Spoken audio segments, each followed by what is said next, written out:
Verið velkomin á heimilið sem fjallar rekstur þess, viðhald, endurvinnsluna, flokkun á sorpi og fasteignamarkaðinn í heild sinni, svo lítið eitt sé nefnt.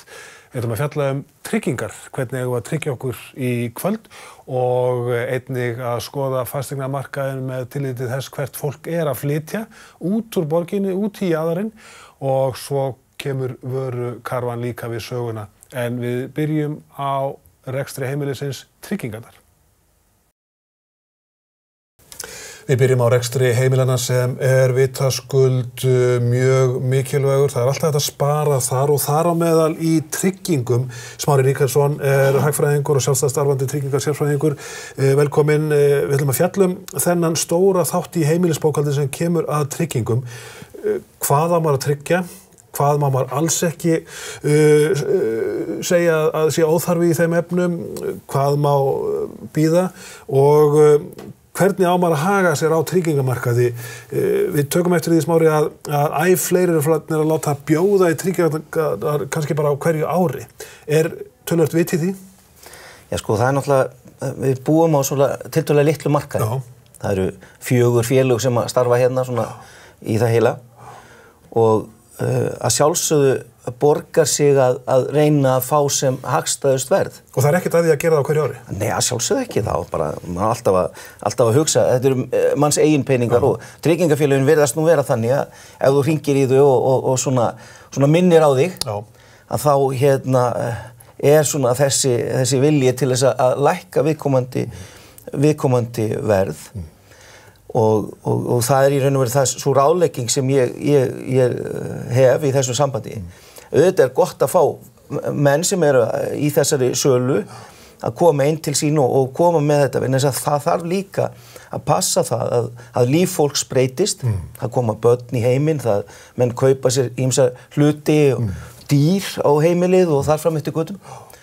Og þá þarf náttúrulega að vátryggja þetta, en þess að vilji fólks til bóta ef eitthvað kemur fyrir náttúrulega umtalsverður og náttúrulega þetta getur verið umtalsverðir fjármunir sem að fólk að tapa ef að það hefur ekki vátryggt viðkomandi hlut. En ég tek eftir því að sko, fólk að hagnast innan gæsalappa sem nemur að minnst tugum þúsundum, jafnvel 100-200.000 á ári ef það lætur bjóða í pakkan. Sko, já, þessi mýt alltaf til staðar. En sko, ég veit til dæmis að ef þú kemur inn með einn bíl, þú kannski einstaklingur, ungur, kaupir þér einn bíl og fær tilboð í bílinn, þá það, tryggjarinn einhvers staðar, þá færði einhvern fáranlegt verð. Það í raun og veru bara aðferð tryggingafélagsins til þess að draga þig í þetta samtal sem að viðkomandi vill hafa, til þess að kannski selja þér einhverjar fleiri tryggingar og eitthvað slíkt. En þannig að það ekki kannski beinn hagnaður inn í því nema þú bara gerir ekki neitt sem rangt. Þú átt að hafa samband við þitt tryggingafélag og þú átt að reyna að fá betra tilboð og svo bara menn vinna við þetta, ég vinn við þetta. Það náttúrulega bara þannig. Samkeppnin næg á markaðnum? Nei, sko vandamálið kannski við íslenska markaðin það að við erum með tryggingafélögin lokuð af sem eru 4 sem að bjóða sína vörur. Samkeppnin ætti að vera á borði hjá til dæmis manni eins og mér, svona miðlari. Þar sem að ég væri að bjóða mismunandi vörur á mismunandi verðum, á mismunandi gæðum. Og ég meina það bara þannig að sumir eru með þessar þarfir og aðrir með aðrar þarfir og vilja og annað slíkt. Og í dag erum við bara með félögin að keppa á verðum með tiltölulega svona einangraðar vörur og einangraðar sko allar eins meira að minna. Svona pakkar? Já, og það engin sko það engin gæði, það engin þróun í þessu hjá okkur. En þetta öðruvísi víða út í heimi þar sem að sko fólk, almenningur, venjulegt heimili fer til sérfræðingsins og lætur hann meta hvernig pakkin á að líta út miðað við heimili. Hann á að endurspegla þarfir heimilisins. Hér á Íslandi förum við bara nánast blind inn í næsta tryggingafélag og kaupum einhvern pakka sem kannski ekki endilega passlegu fyrir viðkomandi heimili, en víð út í heimi fara menn í gegnum þessa brúkherra eða hvað maður kalla á íslensku, bara tryggingarsölumenn, sjálfstæða tryggingamiðlara, og þeir hanna pakkan með tillit til heimilisins. Sjálfsögðu. Þetta væri mikil sko sigur, ég meina þú ferð ekki inn í Hagkaup, þú ferð ekki upp í Coca-Cola til þess að kaupa þig Coca-Cola, þú ferð inn í Hagkaup eða Netto eða þína verslun sem til þess að kaupa þessu vöru. Nú þar við hliðina á stendur einhver önnur vara sem sambærileg og þú kannski tekur það ákvörðun að breyta. Líka annað, mjög skemmtilegt dæmi. Það alltaf verið að spyrja hvað ég að tryggja mótorhjólið mitt. Ef út mótorhjól, þetta mikil áhætta og tiltölulega erfið dreifing milli tryggingafélagana. En þau eru öll að pöngast á því að vátryggja mótorhjólið í staði fyrir bara eitt vátryggingafélag á Íslandi myndi vátryggja öll mótorhjól, þá væri dreifingin orðin eðlileg og þá gætu við séð kannski það að því að það má engin vátrygging tapa. Það bara þannig. Það markmið að þetta standa allt undir sér.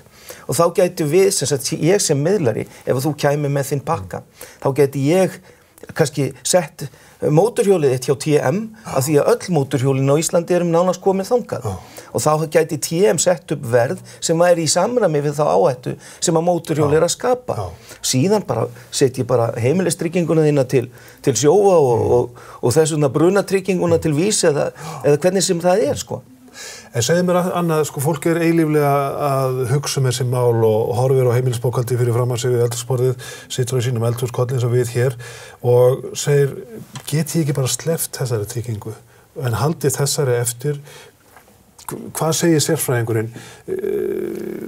Eitthvað verður við auðvitað að tryggja, annað síður eða hvað? Sko, ég fæ þessi umræðu mjög oft. Ef ég hefði sleppt öllum tryggingum þá hefði ég grætt svo mikla peninga. Þú veist, ég meina, þetta sagan af konunni sem sagði ef þú drekkur ekki bjór sko þá getur þú sparað svo mikið að þú átt kannski fyrir heilum Porsche eftir 25 ár. Þá var hinspurningin á móti, hvað Porscheinn þinn? Sko. En sko vátryggingar dreifingu áhættu. Ef þú hefur einhverja hagsmuni sem þarf að verja, þá átt að tryggja þá. Ef þú 30 maður nýbúinn að eignast barn, þá hefur þá hagsmuni að verja að þetta barn þarf að komast til manns. Ef þú fellur frá, þá bara ekki peningaleg möguleiki til þess að kannski gera það. Og þannig að við komum með eitthvað sem við þurfum að gera, það að segja að líftryggja sig. Og svo líka það að þú ert með þína vinnu og þú þarft að vátryggja þitt við lífsviðurværi ef eitthvað kemur fyrir. Og þá að vita fyrir hverju og hvað þú ert að verja. Það munur á sjúkdóm og það munur á slysi þarna. En þannig ertu farin að taka lífið í fyrsta sæti? Sjálfsögðu. Lífið skiptir máli. Vinnan þín skiptir máli. Bíllinn skiptir engu máli vegna þess að þú tekur bara strætó ef þú missir hann. En þú getur ekki tekið strætó ef þú ert lamaður í hjólastól. Það bara ekki flókið. Þú nema með ákveðnum aðgerðum og öðru slíku og þú þarft að snúa þessu fyrst og þetta. Þetta eru þessir hagsmunir sem þú þarft að verja. En að sjálfsögðu, það kostar ofsalega lítið innan gæsalappa að vátryggja þitt heimili og vera með heimilistrygging og það náttúrulega absolutt allir sem eru með heimili að vera með einhvers konar heimilistryggingu eða fjölskyldutryggingu eða hvað þetta kallast hjá vátryggingafélögunum. En eru einhverjar tryggingar sem eru svona óþarfi, það svona verið að tróða þeim upp á mann að ástæðuleysu?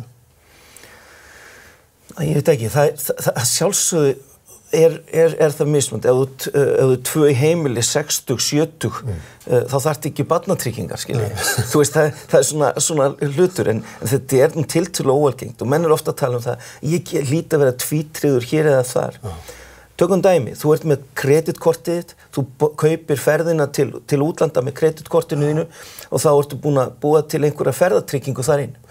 Þú ert með heimilistryggingu eða fjölskyldutryggingu sem með ferðatryggingu. Og þá segir maður, ég þarf ekki 2 ferðatryggingar.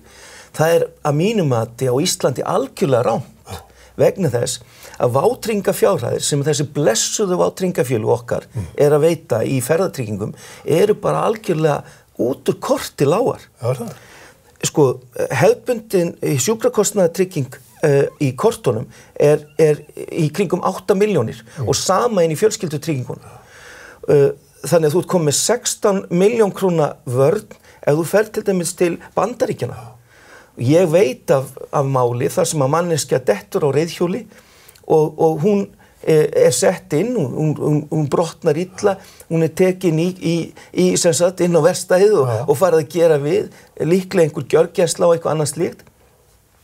Og í kjölfarið útistandandi reikningur þrátt fyrir vátryggingar. og það mjög alvarlegt mál, það að ef þú vátryggir þig og vátryggingin dugar ekki fyrir tjóninu sem þú getur orðið fyrir, þá það ekki vátrygging í mínum huga. Það plástur, það á ekki eiga sér stað. Og í þessu tilviki þá situr konan eða manneskjan uppi með milljónir í skuld gagnvart bandaríska heilbrigðiskerfinu. Að sjálfsögðu. Það enginn sem borgar þetta nema viðkomandi. Við erum með okkar sjúkratryggingakerfi, það ferðast illa.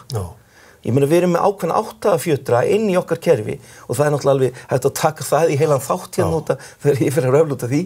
En það breytir því ekki að okkar sjúkratryggingakerfi, það ferðast ágætlega inn í Norður-Evrópu og svona, en þegar við erum komin út fyrir Evrópu, þá þetta orðið svona innan gæsalappa ekki alveg nógu góð trygging.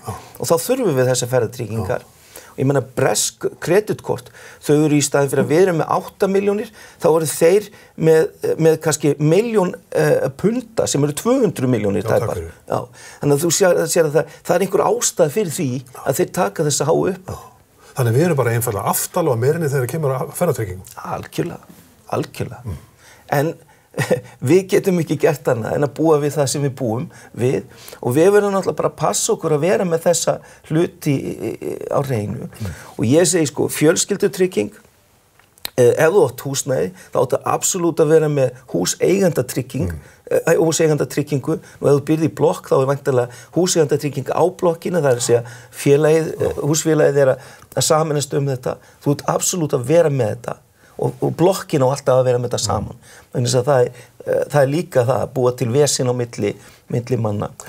Síðan áttu bara að vera með þína persónutryggingar, það að segja inn í þitt viðurværi passa það að sjúkdómur sé líka tryggður, það að segja ef þú fær krabbamein eða hjartaáfall, hvort sem það gert með svokallari sjúkdómatryggingu eða bara sjúkráslýsatryggingu. Sjúkráslýsatrygging þannig að það tekur á tímabundnu tekjutapi og líka örorku. Það mjög góð trygging og síðan svona bara, þú veist, þetta litla gismó sem maður á, eins og hundin sinn og svona. Sem getur valdið tjóni? Já, og líka hann getur orðið fyrir tjóni. Þá breytist hann úr því að verða dýr í það að verða rándýr. Segir Smári Ríkharðsson sem tryggingar sérfræðingur þáttarins og ég þarf að fá því hérna ofta til að fjalla þennan þátt heimilisins sem tiltölulega stór og nokkuð flókin og við þurfum að útskýra þetta fyrir fólki vegna þess að fólk vill vita hvernig það getur sparað og bætt sína tryggingar á þessu sviði. Bestu þakkir að sinni, Smári, og við skulum þessu næst fara inn í búðirnar. Þar hægt að spara líka með því að gá betur ofan í vörukorfuna hvað þar fyrir og hvað það sem að ástæðulausu. Henni Hins hér innan skamms aðeins að fjalla þessar breytingar á skattkerfismálum okkar og hvort þær hafi skilað sér í vasa Jóns og Gunnu hér innan skamms.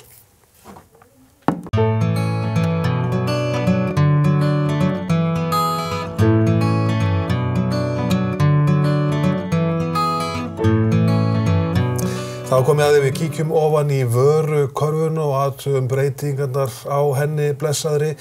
Hjá mér í þessum neytendahluta þáttarins Henni Hins frá Alþýðusambandi Íslands sem hefur haldið úti verðlagseftirliti langt árabil, jafn lengi og ég man eftir. Henni, það margir að tala þessar skattkerfisbreytingar á undanliðnum mánuðum sem eru æði flóknar og ég veit ekki hvort að almenningur hafi fylgst gjörla með þeim, en hefur þetta skilað sér í vasa Jóns og Gunnu? Já, það eins og nefnir, þetta eru talsveit umfangsmikla neysluskattsbreytingar sem hefur verið ráðist í núna á síðustu 2 árum. Fyrsti liður þeirra var í upphafi árs 2015, þegar voru gerðar breytingar bæði á virðisaukaskattskerfinu, þar sem að matarskatturinn frægi var hækkaður úr 7 í 11% og það voru samhliða gerðar breytingar á almenna virðisaukaskattsþrepinu sem var lækkað úr 25,5% niður í 24%. Samhliða þessu voru afnumin vörugjöld af ýmsum vörum, sykurskatturinn frægi, það eru vörugjöld á sykur og sætar matvörur, það var afnumið, vörugjöld á raftækjum, bílavarahlutum, byggingavörum og fleiri þáttum. Og svo núna síðast föt og skór. Og svo núna síðastliðin áramótin föt og skór. Og þetta eru auðvitað umtalsveit miklar breytingar á neyslusköttum sem ættu að skila sér í lækkuðu vöruverði til neytenda því að þessi gjöld hafa auðvitað skilað ríkissjóði umtalsverðum tekjum. En mér sýnist þið og ASÍ hafa verið býsna hörð gagnvart versluninni að fá þessa lækkun fram. Já, við teljum og auðvitað aðgerðnar eru kynntar sem kjarabót til heimila. Sigur. Og þannig að við höfum svona reynt að leggja áherslu á það að reyna að fylgja þessu eftir. Svo getur það verið flókið því verðlagningur auðvitað margþætt. Þetta ekki eini þátturinn sem hefur áhrif en við höfum nú samt sem áður reynt að svona fylgjast með þessu og ef við byrjum aðeins kannski á þessum breytingum sem voru í fyrsta hlutanum, hérna í upphafi árs 2015, að þá varðandi maturna, þá voru það breytingar sem svona vógu í sitt hvora áttina, annars var verið að hækka virðisaukann og hins vegar taka vörugjöldin af sætumatvörunum. Við sáum það bæði í vísitölu neysluverðs og í okkar verðkönnunum að hækkunin á matarskattunum, hún skilaði sér svona frekar hratt og örugglega bara út í verðlagið.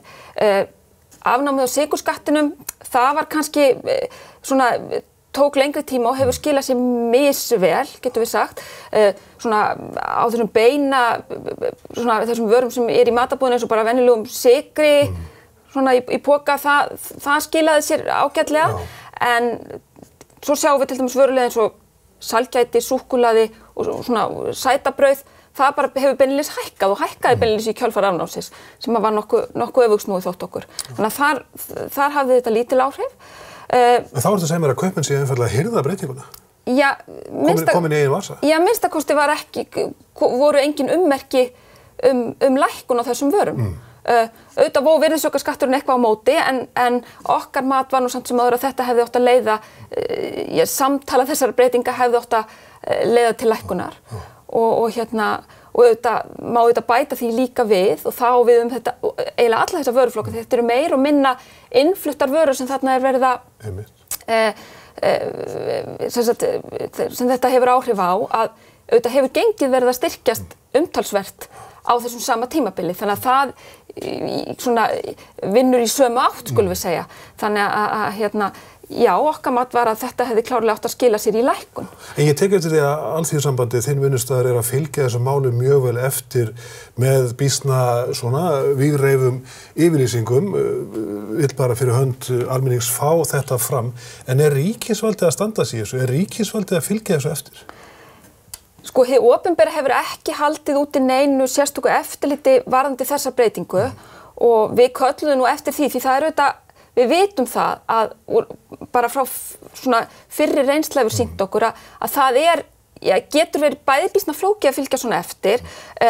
Það meiri hvati til hækkunar en lækkunar og það höfum við séð. Þannig að við höfum svo sem þá svona fyrirmynd fyrir utan það að eins og við svona höfum bent á að það er auðvitað verið að gera þessar breytingar á svona tímum þar sem efnahagslífið er frekar svona í uppgangi. Og það þýðir auðvitað alltaf að það er minni hvati til að skila lækkun. Þarna eru lögmál framboðs og eftirspurnar að verki bara. En þetta er að segja mér að við búum við kerfið þar sem kaupmenn hafa bara sjálfdæmi það hvort þeir fylgi þessu breytingum eftir eða takið í eigin vasa? Já, auðvitað verðlagning er frjáls á markaði. Það er auðvitað alveg klárt og þessar breytingar lúta þar einhverjum öðrum lögmálum en það er mikilvægt að fylgja því eftir og það er mikilvægt að því að þetta eru líka sko, ég meina, tökum breytingu eins og afnám vörugjalda af raftækjum, bílavarahlutum og byggingavörum. Þarna er verið að afnema gjöld sem eru neytendum öllu jafna ósýnileg. Þetta er á sumum vörum og öðrum ekki, þannig fyrir einstaka neytenda ætlar sér að fylgja því eftir hvort að vörugjöldin hafi verið á í dag og sko í gær og ekki í dag, það er nánast ógerningur. Þannig að það þarf opinberan eða eitthvað faglegan aðila til að gera það og benda á þetta, því það er út af það gengur starfsemi eins og okkar velferðareftirlit, það er að búa til aðhaldið. En þá er það þannig að sko neytandinn er nánast týndur í sem frumskógi reglugerða og skattkerfis forma, ef svo má segja, en þá er það hinvængurinn, samkeppnin nóg á markaði? Eða geta með sko skákaði skjóli flókins kerfis? Ég held að það er auðvitað æði misjafnt eftir því kannski hvaða markað við erum að horfa á. En ég meina auðvitað er engin launung á því að við erum lítið land og flestir markaðir hér eru eðli máls samkvæmt fákeppnismarkaðir og það eiginlega eykur enn mikilvægi þess að við sköpum aðhald og það kannski ástæðan fyrir því að samtök eins og Alþýðusambandið halda úti verðlagseftirliti. Þetta þykir mjög sérstakt, systursamtök okkar á Norðurlöndum, þau þekkja þetta ekki í þessu formi en menn hafa svona talið brýnt að reyna að skapa þetta aðhald með því að upplýsa neytendur.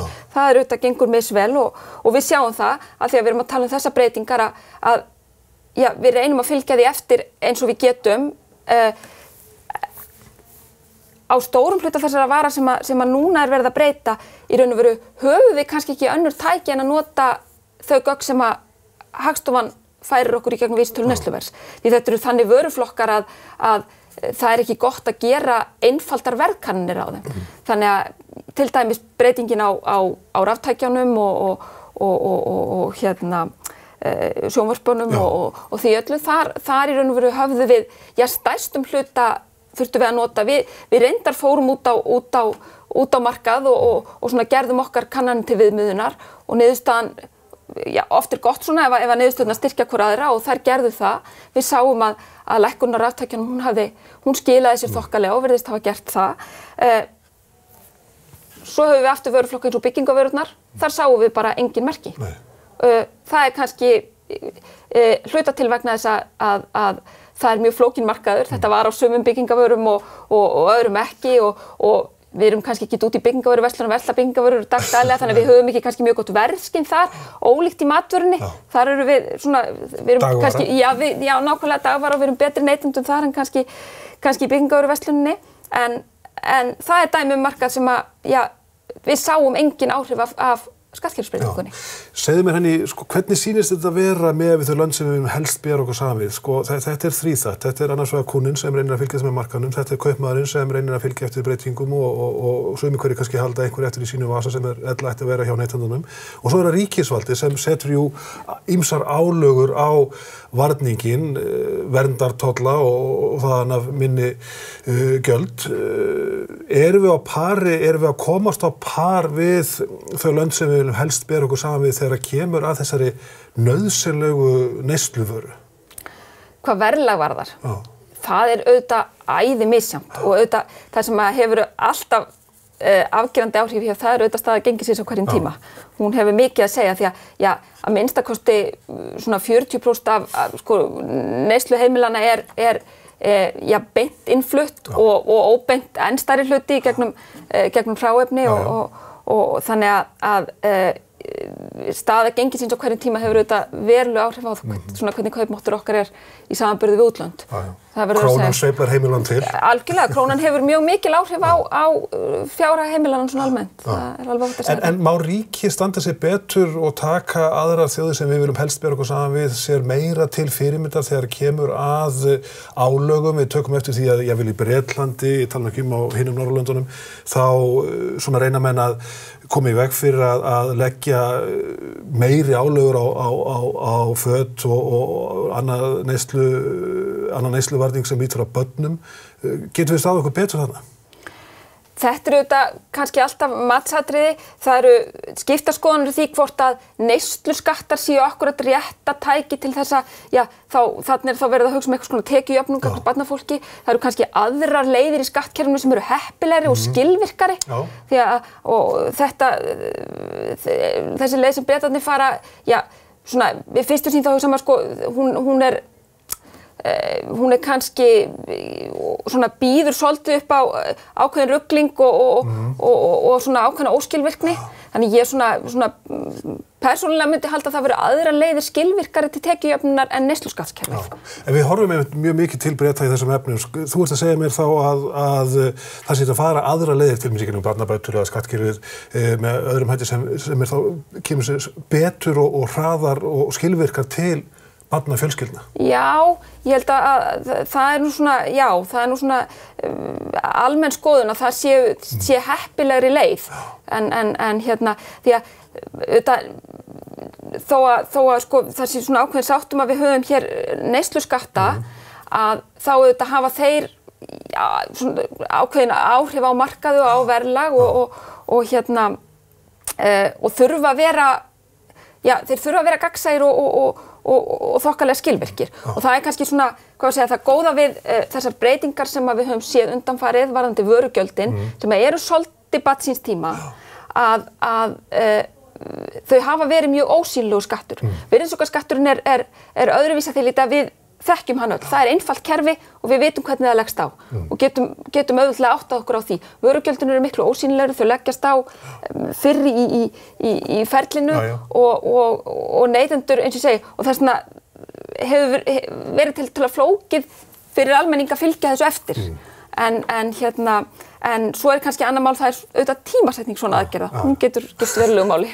Gott og vel, Henný Hins frá Alþýðusambandi Íslands, ég að fá kannski þið í næstu viku til að kíkja betur ofan í vörukörfuna til að sjá hverjar breytingarnar hafa verið á undanliðnum árum, misserum og mánuðum, hvað varðar hlutföll matar og annarra neyslu þátta í rekstri heimilisins. Það af nógu að taka þegar að kemur að þessum þætti heimilisins. Heldur betur. Þakka þér fyrir. En hér innan skamms ætlum við að kíkja á fasteignamarkaðinn. Helstu breytingar þar. Er fólk að flytja út í aðra borgarsamfélagana og stóru bæjarfélagana til þess að fá sér ódýrara íbúðir eða ekki? Hver er þróunin þar? Hér innan skamms.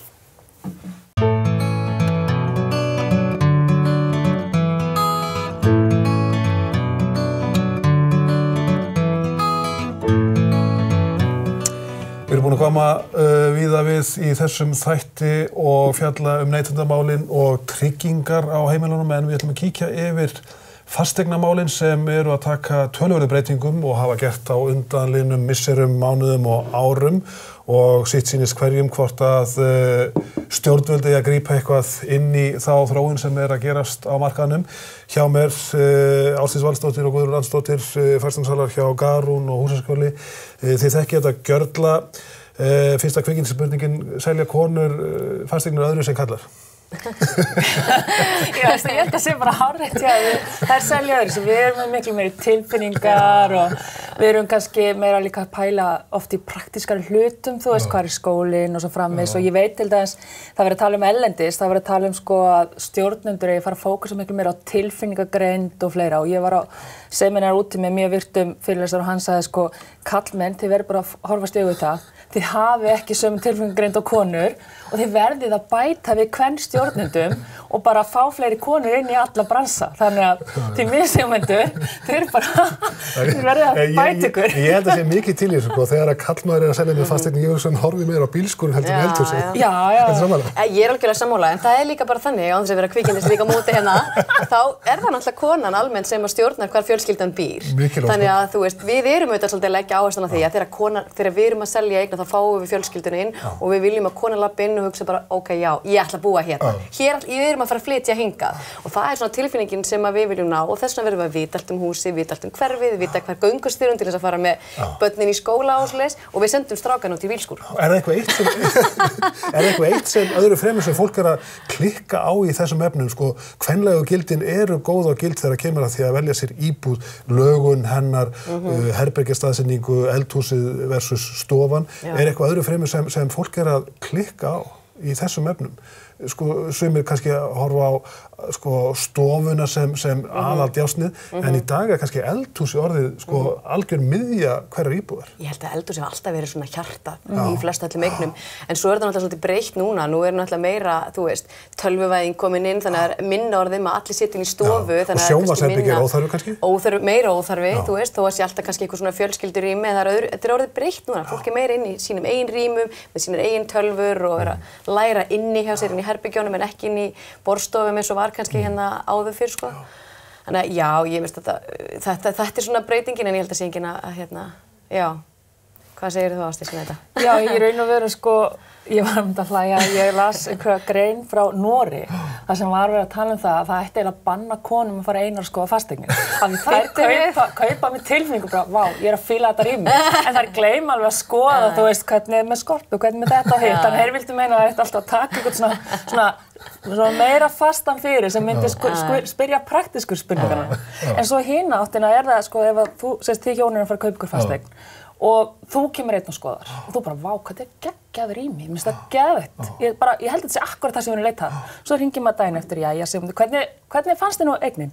Herri, við ræddum þetta í gær og þetta bara ekki hend okkur. Þú veist það gerur ekkert atkvæði í þessu bara. En snúum okkur að umræðuna þessu sinni, ég ætla aðeins að fræðast breytingarna á markanum sem eru miklar og við sjáum ekkert fyrir endan á þeim breytingum sem að gerast á fasteignamarkaðnum. En eitt áberandi, það að fólk að fara í auknum mæli í jaðarbyggðirnar í kringum stóra bæina. Þetta á við Akureyri, þetta á við að sjálfsögðu Reykjavík og Austurlandi og svona í þessum sóknarplássum. Fólk að sjá svona hag sínum betur borgið í byggðunum í kringum Reykjavík í auknum mæli. Tökum bara þennan litla vinnustað hér, þar sem eru 12 fasta stöður. Fjórðungur starfsmanna hér, 3 af 12, búa á Akranesi, í Ölfusi, Reykjanesbæ. Þetta að verða mjög algengt, en hver ávinningurinn?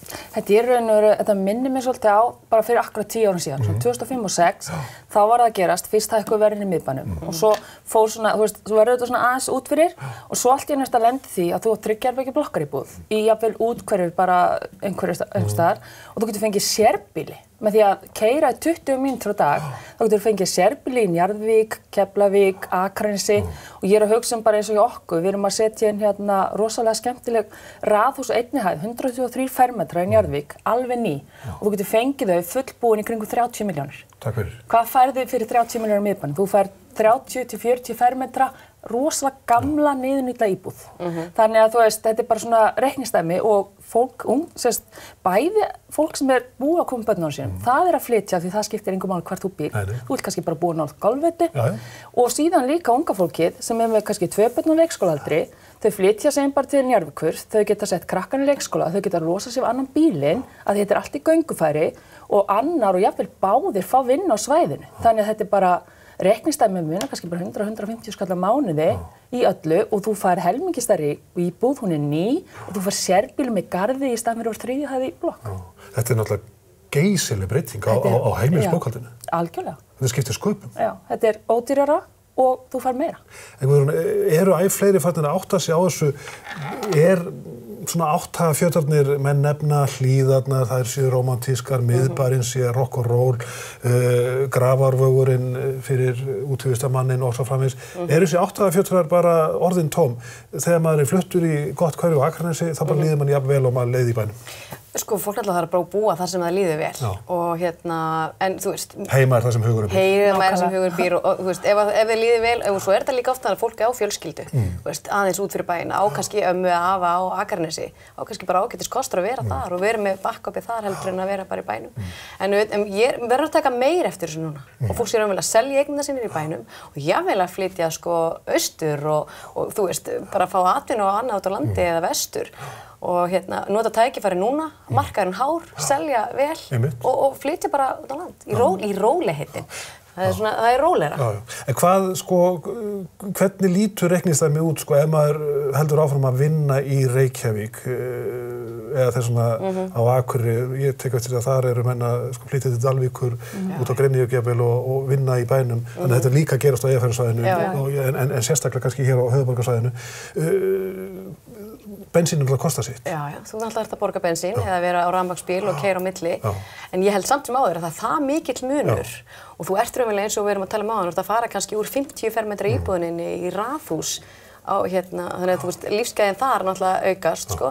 Það það mikill munur á verðlagningu á milli svæða að þrátt fyrir bensínkostnað á milli að vera að keyra að þá mun það borga sig ef hún nennir að keyra. Þetta er kannski hálftími fram og tilbaka. Þetta líka náttúrulega að losna af annan bílinn og losna helmingir af bensínkostnaðinn, þá þetta bara mjög einfalt reiknistæmi. Svo tek ég eftir öðru að ég hef heyrt í nokkrum félögum mínum sem einfaldlega bara nota strætón ofan á Akranesi eða Reykjanesbæ og þar verður til alveg ekstra tími kvölds og morgna sem þú getur notað til dæmis bara til að hringja í mamma og pappa sem þú gerir aldrei ella eða lesa í blöðin eða lesa bækur eða klára vinnudaginn eða byrja vinnudaginn. Af því maður veltir fyrir sér þetta eitthvað mikið lengra heldur en að vera fastur í morgunumferðinni ef þú byggði í Grafarvogi og þar getur ekki verið að gera neitt, þú ert að keyra þú ert ekki að lesa blöðin en vonandi ekki líka 100 bílar í hvers og einn í hverjum bíl Og ég meina það líka kostnaður að keyra þarna á milli og ég meina þegar maður í öllu þessu skutli hérna innabæjar, það þú veist, krakkarnir frá æfingu klukkan 4, þú þarft bara að taka þér frí úr vinnu og koma þá aftur upp í vinnu og klára þetta á meðan þau geta kannski bara labbað. Þannig þetta rosalega, þetta tímasparnaður, þetta peningasparnaður og kannski bara líka bara svona smá frí og slökun og minna stress. Ég sammála, ég held að sé minna stress. Ég held að þú veist, þegar þú komin aðeins út fyrir, þú veist, segjum þú búir 40 mínútur í burtu og þú ert komin heimtíð, þá ertu bara komin heimtíð. Þú ert ekki að fara að gera neitt, þú ert ekki að fara aftur upp í vinnu, þú ert bara komin heim og það er þessi innri ró sem myndast, þannig að... Og krakkinn lappar í sko aftureyfinguna. Algjörlega. Krakkinn lappar á fótboltaæfinguna, í fimleikaæfinguna og svo framvegis. Þannig að það stóra breytingin komin.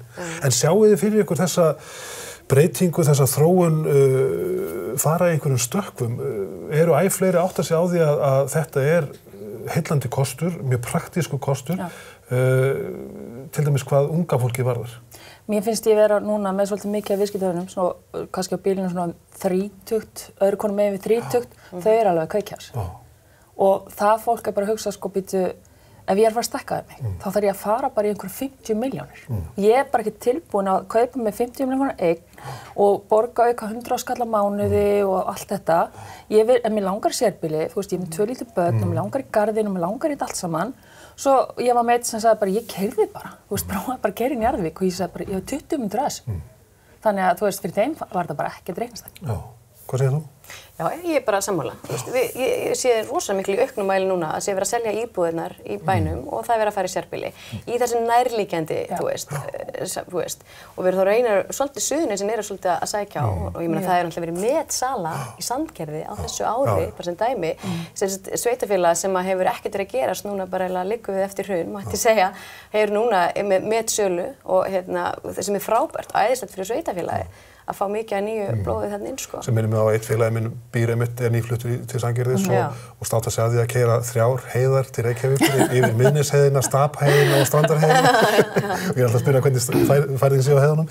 En sko, stóra myndin auðvitað svo að fólk er að fara á þessi svæði og ná sér í bara góðar íbúðir sem henta svona því heimiliskerfi sem til staðar á hverjum stað. En breytingin líka svo að þessi bæjarfélög, hvort sem það heita Sandgerði, Akranes, Hveragerði, Dalvík, Grenivík, við getum talað sko Stöðvarfjörð og Fáskrúðsfjörð líka í þessum dæmi, þau eru að græða óheyrilega mikið á því að fá unga fólki til sín. Og stjórnmálin hljóta að horfa á þetta líka. Já.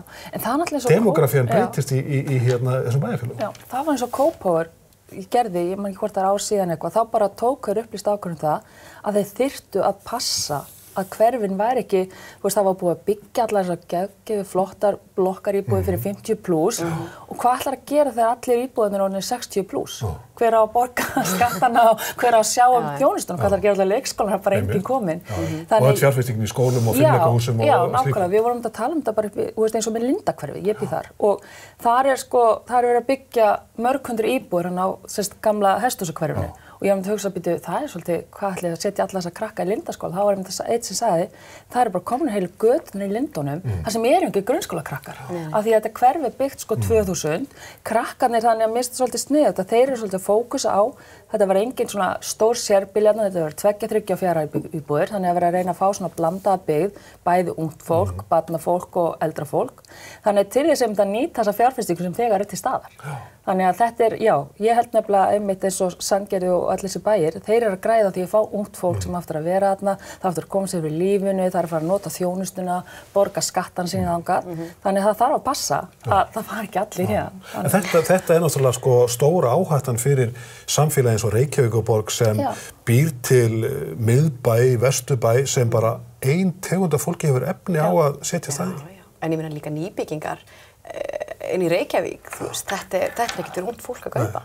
Fyrstulega náttúrulega bara mikið af allt á stórum eignum, en líka, og þú veist, það ætlar að fá þér íbúð kosta 50 milljónir. En þú getur fengið hérna sérbýli, sko þú sér ykkur nýlegt sérbýli og samt undir 200.000 fermetri. Allt nýtt. En það er ekki spurning. En ég sé fyrir mér finnst þetta mjög jákvæð þróun. Þetta er eðlilegt, þú veist, af því það voru náttúrulega allir komnir á höfuðborgarsvæðinu og við sáum svolítið nærliggjandi sveitarfélög svolítið að dala, sem þá að breytast núna. En þetta væri svona, þú veist, eflaust færi fólk ennþá lengra ef það væri, þú veist, eins og á Vestfirði og annað, ef það væri reki, Ísland væri reki kannski meira svona eins og Noregur, þar sem það væri lægri skattar því lengra sem þú ferð og þar væri þá kannski meiri atvinna af því að þeir verða að borga lægri skattar. Þannig að þú veist, ég sé þetta svona fyrir mér, þetta væri eitthvað sem maður myndi vilja sjá. En eins og þá er allir náttúrulega farnir að leita út þennan svona 40 mínútur radíus. Og norðmenn með þess að gefa skattaafslátt eftir því sem þú sækir vinnu lengra að. Ég er að segja. Og svo dæmi sem tekið. Mér finnst það mjög, þetta er eitthvað sem við ættum að skoða virkilega hérna. En hvað sýnist ykkur, áður við förum í aðra sálma, vera að gerast? Mun miðbærinn, maður sér fárana tölu, fermetraverði á 600.000, það er engar ýkjur. Mun það halda áfram lóðréttu upp á við, en mun þá hitt gerast að íbúðaverðið í þessum jöðrum borgarsamfélagsins, mun það hækka? Það hefur náttúrulega farið hækkandi núna í útgjörðum af því að það hefur verið meira ásókn í þessi húsnæði, þannig það er aðeins að hækka og ég var reyndlega að meina að mjakast upp, ég var enga að tala enga beina línu upp, en auðvitað hafa því aðeins hækka og mér finnst verðlag eins og Akranesi og Akureyri, þetta er svona, mér finnst svolítið svipu verðlaginn þarna, mér finnst alltaf Akranes hefur alltaf haldið sér svolítið þokkalega verðin þar, þau hafa ekkert dalað eins mikið kannski eins og annars staðar. Miðbærinn, ég sé, náttúrulega ég er ekki með kristalkúluna eins og við tölum oft en mér finnst við komin svolítið á hana staða núna að ég sé engar rosalar hækkanir eins og niður í 101, við erum komin í byrjan 500–600.000 á fermetrar á eignum sem að ekki tala alveg splunkunýjar eignir, en svona góðar eignir sem eru lagi að þær fari, ég trúi ekki persónulega að fara herru upp, en svo er svona, en það sem við vitum ekki, það sem er óvissan, eins og við höfum nú rætt áður, það er þessi dómur sem féll náttúrulega, nú vitum við náttúrulega mjög mikið af litlum eignum í 101 og þessum aðalsvæðum að fara til einstaklinga sem hafa verið að leigja þetta út til ferðamanna. Nú féll dómur og spurning hvort að það sá dómur verið staðfestur sem ég tel reyndar mjög líklegt. Og þá spyrir maður sig hvað gerist við allar þessar eignir. Þetta er gríðarlega mikið magn af eignum. Óheyrilegt magn. Fara þær allar inn á markaðinn, fasteignamarkaðinn og mun það þá hafa áhrif á það að hann mögulega standi í stað eða lækki eða fer þetta inn á almenna leigu. Menn að tala að hans frekar muni standa í stað heldur en hann lækki. Ég hugsa hann lækki ekki. En það auðvitað segir þessi sjálft ef að nokkur hundruðir eigna koma inn á markaðinn á sama tíma að þá verður náttúrulega mikið frambúð, þú veist, mikið frambúð. En samt, ef þú tekur bara miðbæinn, þá erum við samt með miklu lægri verð en þú berðið við aðrar höfuðborgir og það ég er oft á þessum ráðstöðum með erlendis og alltaf að spyrja hvernig er svona luxury markaður hérna á Íslandi, svona þessi $1 milljón heimili, hvað selur þú mikið ári og maður svona, það er bara eiginlega ekki neitt í gangi, þannig að þú veist, úti þá ertu kannski bara að kaupa penthouse-íbúð á 3 milljarða. Ég þekki litla blokkaríbúð á 99. stræti í New York, litla á held ég 9. hæð, hún kostar 120 milljónir. Ég segi það, þú veist, þetta er bara, þú veist, þannig að hérna, ég held í raun og veru að miðbærinn, sérstaklega þessar luxusíbúðir, þær eiga helling inni vegna þess að það er alltaf til meira og meira fólki sem á nóg pening og Ísland er alltaf að verða, heimurinn er að verða svo lítill að það er til fullt af fólki sem er bara að kaupa sér litla krútlega, þú veist, 200 fermetra íbúð hérna, svona, litla krútlega íbúð. En það er samt svo mikið drifið alltaf, bygging, þú veist, ef það verður búið til luxushverfi líka inn í 101 sem væri eingöngu luxusíbúðir og þar gæti verið dýrt, en það sem að stefnan í Reykjavíkurborg er svolítið að hafa allt dreift, þannig að þú ert með luxusíbúðina hér og þú ert með rónabæli við hliðina, þá er það kannski svolítið erfiðara, en ég samt sammála þetta, já. Að lokum, nýjasta söluaðferðin á Íslandi í dag er notkun dróna sem sýnir íbúðir eða allur húsið miklu betur að utan. Við komum mjög gott megin að húsinu dagstaglega, einhverjum vegna og sjáum til dæmis ekki þakið, sjáum ekki kannski gaflana til hlítar og svo framvegis. Þessi aðferð að selja hús með notkun drónana, hún hefur breytt jafnvel bylt ýmsu. Algjörlega, þetta er framtíðin og fasteignasalar eru farin að nýta sér þetta og þetta er náttúrulega eitthvað sem er í boði bara núna og hægt að kaupa sér bæði seljendur að fasteignasalar geta nýtt sér þessa þjónustu og þarna getur þú fengið myndband og séð yfirsýn eins og yfir hús, hvort sem að það sé einbýlishús eða blokk og annað.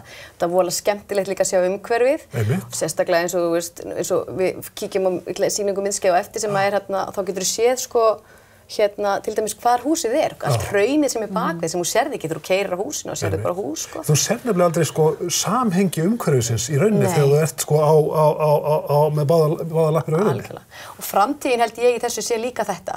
Þú veist, myndskeið alltaf skemmtilegt, alltaf gaman að sjá myndskeið með dróna, þetta ótrúlega flott tækni, þar sem þú getur séð allt húsið og séð umhverfið og raunverulega framtíðin sé ég bara fyrir mér skilurðu að geta farið ennþá hærra upp þar sem þú getur séð raunverulega leiðina til dæmis inn í skólann, hversu ofboðslega nálægt skólinn og annað. Og bestu leiðin inn í það sem þú sér náttúrulega ekki því þarna það að sjá göngustíga. En svo líka það sem að ég að stefna sjálf með þessum dróna myndatökum myndataka, ekki bara vídeó. Þannig þú getur fengið mynd af þakinu, þú getur fengið mynd af skorsteinum og annað. Og þú getur ímyndað hvað þetta er mikil bylting fyrir bara bæði kaupendur og seljendur að hafa þessar upplýsingar. Og þetta liggur fyrir, sko. Verður þetta þannig, Ásdís, að ég kem inn á söluna þína eða Garún og segi bara, herri, ég vil fá bara drónamynd af húsinu og annars kaupið það ekki? Þá náttúrulega, þú hefur líka alltaf valmöguleika bara að kaupa þessa þjónustu. Já. Þannig að ég held að sé voða erfitt að skikka seljendur til að nota dróna.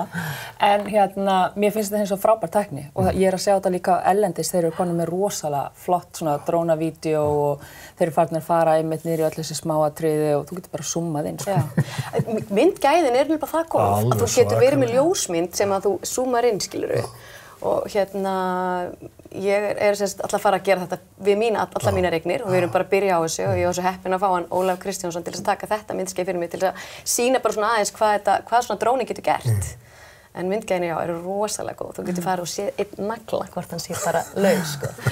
Þannig ég verð svona hálfnakin í stofuglugganum heima og það er búið að zooma inn á þig. Það var einhver að skoða gluggan hjá mér. Já, það er bara svoleiðis. Svona getur verið. Bestu þakkir fyrir komuna að þessu sinni. Ég átti að fá okkur hér ofta til að fjalla fasteignamarkaðinn sem er fjörlegur á Íslandi og ætlar að breytast enn meira. Við vitum ekki alveg í hvað áttir eða stærðir hann fer, en augljóst að fólk er svona aðeins að fara í ódýrar eignir í jaðarbyggðunum og það er niðurstaða okkar í þessu spjalli. Já. Gott og vel, hér ætlum við að skipta algjörlega ham og skoða ruslið okkar. Anna Karin Ellensdóttir er með okkur í liði á heimilinu og fjallar þessu næst það hvernig við getum flokkað betur inn í eldhúsinu og alls staðar annars staðar þar sem við höfum ruslið og það er á nóg að taka í þeim efnum.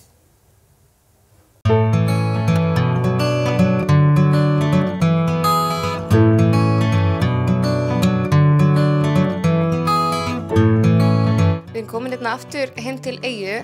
Takk fyrir að taka á móti mér aftur. Velkomin aftur. Mér langaði semst að kíkja til þín og skoða svona endurvinnslu fyrir lengra komna. Út af því ég veit að þú ert mikil áhugamanneskja endurvinnslu og flokkun og aðeins meira það, er það ekki? Jú, ég er náttúrulega eins og hefur komið fram mikinn áhuga á umhverfismálum og ég er svo heppin að vera í starfi sem tengist því einmitt og ég er sem sagt vinn fyrir Reykjavíkurborg einmitt í umhverfis- og úrgangsstjórnun og þannig að ég hlakka alltaf til að fara í vinnuna á hverjum degi og vinn þá að þessum málum sem hefur einmitt verið svona þetta áhugamál í lengri tíma. Já, nákvæmlega. Og þess vegna langaði mig að koma þetta og reyna að læra aðeins meira af þér. Svona þegar við erum komin aðeins lengra inn í flokkunina, þá erum við aðeins farin að pæla í aðeins meiri hlutum heldur bara í hvaða hólf við getum sett úrgangsefninu, eða ekki? Hvað erum við þá farin að hugsa? Já, svo ég svona eins og ég hugsa þetta og maður náttúrulega eins og ég er alltaf að reyna að bæta við mig og reyna að gera hlutina betur að þá þegar ég fer út í búð og þá veltir maður eins og hver annar fyrir sér bara hvort maður þurfi ákveðna vörur og svo þegar maður veit að það þarf mjólk og allt þetta sem er svona þessi venjuleg heimili kaupa inn að þá fer maður að skoða þessar umbúðir. Og best er auðvitað að reyna að kaupa þá vörur sem eru lausar og ekki í neinum umbúðum en í sumtilfellum þá þetta sitjum við uppi dálítið með þær umbúðir sem eru utan vöruna. Og þá fer ég að velta fyrir mér er ykkur get ég flokkað umbúðirnar þegar það hafa hægt að nýtast mér.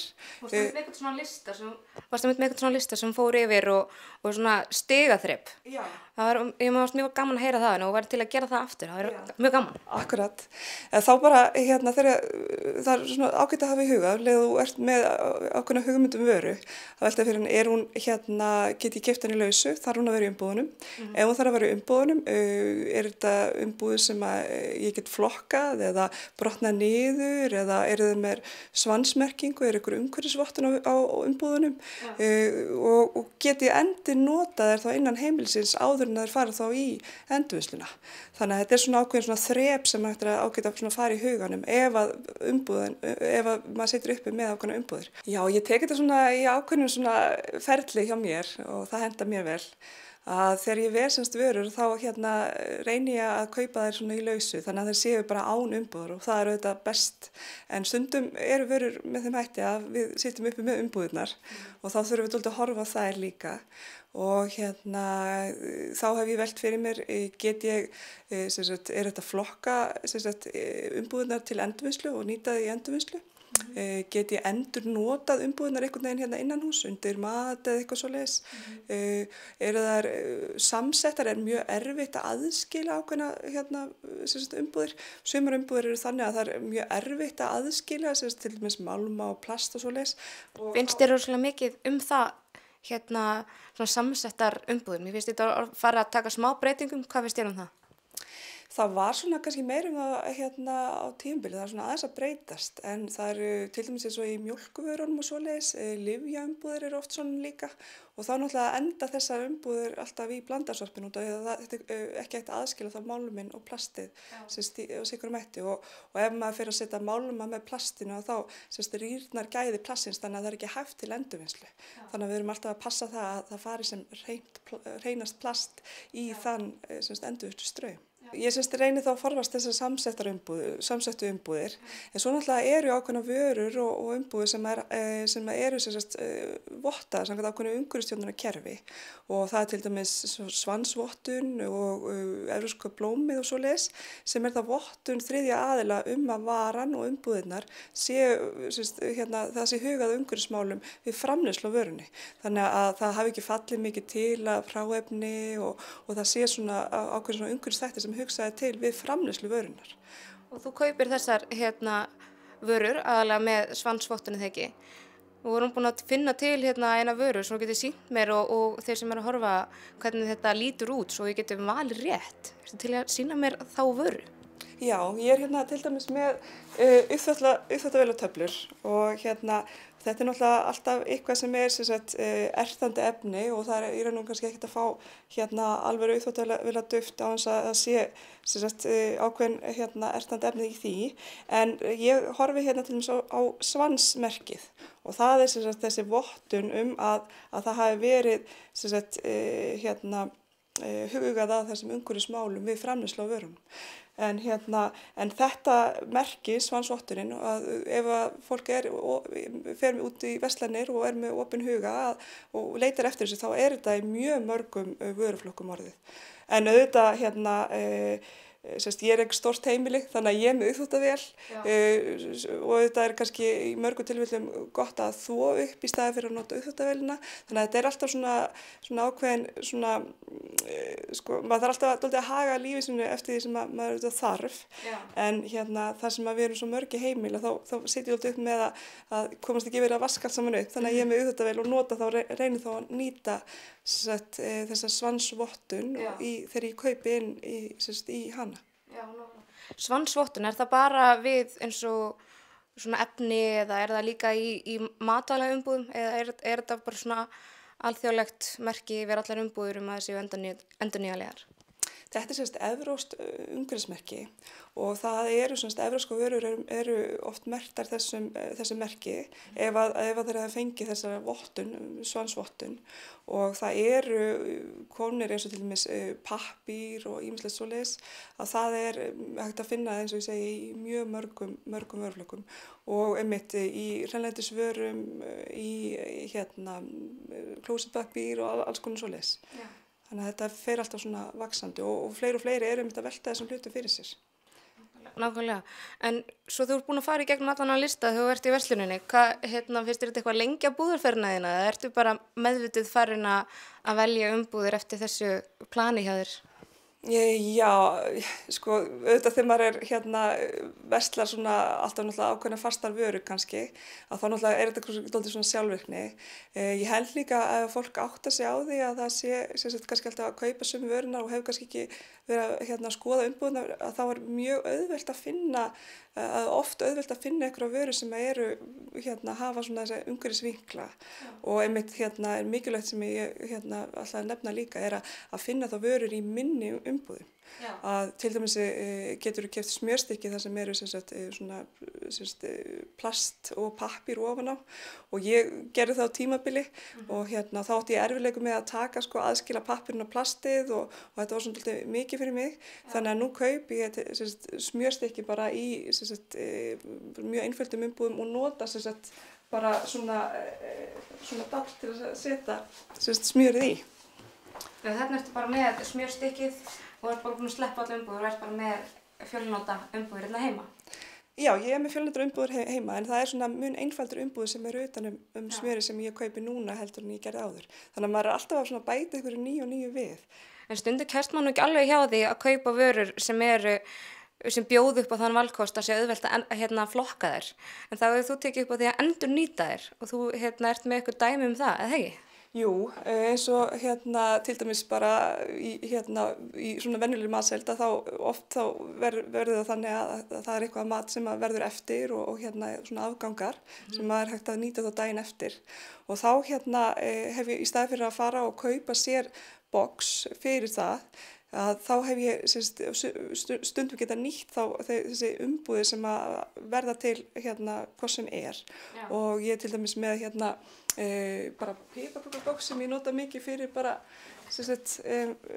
afganga og Þetta er kvöldmættur gærkvöldsins? Já, akkurat. Þetta er bara mexíkóskar pannukökur með kjúkling og bara tilbúið fyrir kvöldið. Og þetta var hvað áður, þetta box? Þetta var bara piparkökubox sem ég nota. Og það er auðvitað að nota hvað sem er í svona eins og ísumbúðir og alls konar umbúðir sem koma í svona eitthvað sem er með box og loki, eða ekki? Jú, algjörlega. Og þegar þetta box hefur lokið hlutverki sína þá fer þetta bara í plastið til endurvinnslu. Já. En svo voru eitthvað að pæla líka í sorppókunum fyrir blandaða rusli. Það þarf ekki alltaf að taka póka í búðinni, það er hægt að koma með póka heimann og nota síðan umbúðirnar af vörunum sem pókan undir heimilissorpið. Já, að fólk veltir oft fyrir sér, hvernig þegar fyrir að nota þessa fjölnótupóka, eins og mjög margir eru komnir með og verslanir eru mjög duglegar að bjóða, að þá veltir fólk fyrir sér tóldi, hvað seti þá úrgangi minn í og þá hef ég bent á að það er auðvitað mjög auðvelt eftir því sem hún flokkar meira að út af því að öll endurslefnin fara bara laus í tunnuna að þá minnkar raun og veru sá flokkur sem þú þarft að setja í einhvers konar póka út af því að þetta náttúrulega snýst að halda lífrænu efnunum frá að það sé ekki lykt í eldhúsinu og svoleiðis.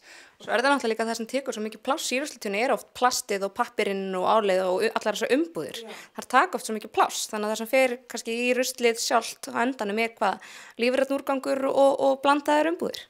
Já, eins og á mínu heimili er það mest þannig og einmitt eins og plastið það er mjög umfangsmikill úrgangsflokkur þó að sé bara í raun og veru 20% af þyngd svona blandasorpsins sem fellur til hjá íbúum að þá er það næstu því helmingurinn af umfanginu eða rúmmólinni úrgangsins þannig að þegar fólk byrjar að flokka til dæmis plastið að þá minnkar rosalega mikið þörfina fyrir plastpoka eða eitthvað svona poka undir úrgangin og mjög margir eru farnir að fá maíspoka og eða eitthvað svona poka sem brotnar niður og það er alltaf umhverfisvænni kostur heldur en plastpokinn en það sem er líka hægt að nota að það er hægt að nýta poka sem að falla til hvor sem er undir þá blandaða sorpið og þá er ég til dæmis að horfa til pokan undan af kartöflunum eða pokan undan af brauðinu sem er þá hægt að setja þá þetta sem að er ekki hægt að flokka frá.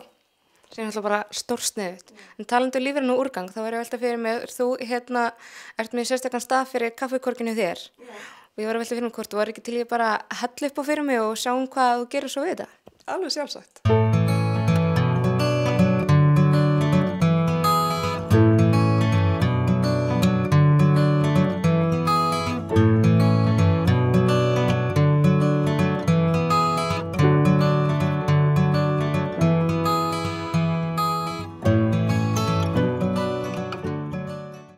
höllum við hurðinni að heimilinu að þessu sinni. Allar ábendingar eru vel þegnar efni þáttarins og það sem ég og fleiri megum betur gera í þessum þætti, en endilega sendi góðar hugmyndir umfjöllunarefni á ser@hringbraut.is. Þar mun ég vera til svars og verða við erindum ykkar eins fljótt og auðið hafa þess allra best.